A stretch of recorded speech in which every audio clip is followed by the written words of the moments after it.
పూరా లోకల్ పేలుళ్లతో దేశ రాజధాని ఢిల్లీ ఒక్కసారిగా ఉలిక్కిపడింది.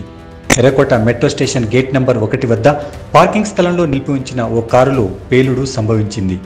ఈ ఘటనలో 9 మంది మరణించారు, పలువురికి గాయాలయ్యాయి. గాయపడిన వారిని స్థానిక ఆసుపత్రులకు తరలించారు. సాయంత్రం 6:55 ఈ పేలుడు జరిగింది. ప్రమాదం అనంతరం అగ్నిమాపక వాహనాలు అక్కడికి వెళ్లి మంటలను ఆర్పేందుకు ప్రయత్నించాయి.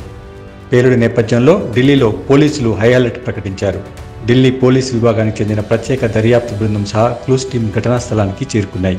ప్రమాదం తర్వాత స్థానికంగా భద్రతా ఏర్పాట్లను కట్టుదిట్టం చేశారు. పేలుడు దాటికి చుట్టుపక్కనే ఉన్న పలు కార్లు, ద్విచక్ర వాహనాలు ధ్వంసమయ్యాయి. కారులో ఉంచిన పేలుడు పదార్థాలను దూరం నుంచి ఎవరైనా రిమోట్ కంట్రోల్ సాయంతో పేల్చి ఉంటారా అన్న అనుమానాలు వ్యక్తమవుతున్నాయి.